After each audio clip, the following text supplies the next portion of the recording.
insurance companies are in the business of hiring actuaries and looking at risk. And they are not interested in looking out at risk 10, 20, 50 years because they're looking at their 1 year time frame. And we should be doing more to look at the financial impact of the care that we're giving now and how much money it's going to save into the future. And then based on that, figure out how we pay people. That's what I think. If you're going to do it on a monetary standpoint, you have to look at total savings. So if I get 75% of my adolescent patients vaccinated for HPV, how much money does that save on the system for all the patients who weren't going to get cervical cancer and anorectal cancer and or pharyngeal cancer, but mostly cervical cancer, right? So what is that impact?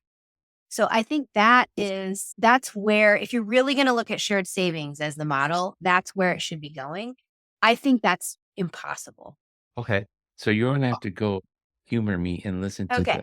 Dr. McQueen's episode on these ideas, because it blew my mind away. And he was flying at 30,000 feet and I could Uh, only reach 2,000 feet with what he was talking about.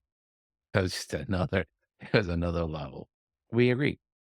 What I'm saying is totally. the work that a pediatrician does, if they're doing the work properly, Mhm. has a tremendous impact in their community. And every little thing that we do, if we're doing it right, has a huge impact. It is extremely difficult to measure that impact because some impact doesn't have a dollar attached to it. Correct. Yeah. That's what And so that's employability and and then and then you're absolutely right.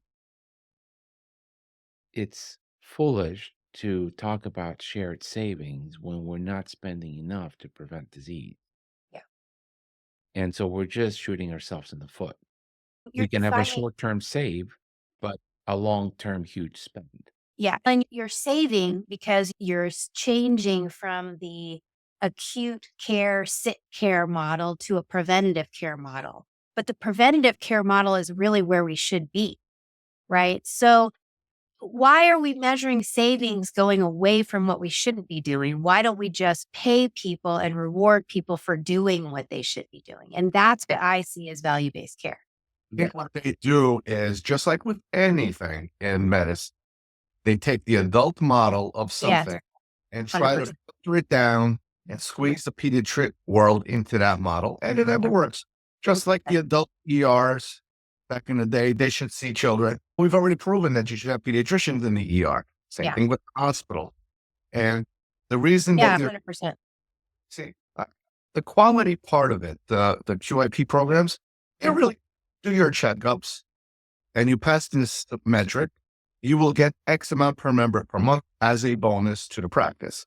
There's nothing wrong It's with not a that. bonus. They're withholding payment from you.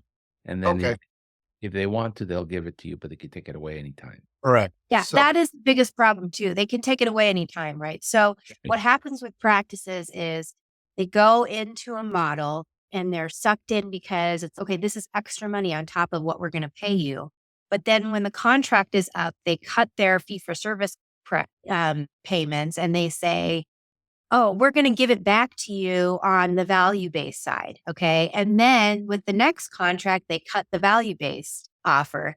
And because of the monopoly that the insurance companies have on the market, this is not a workable system. That's really the problem. The problem is not paying for value. The problem is that the system is not set up to allow value to push the market for what it actually is worth, right? Because we have these artificial rules.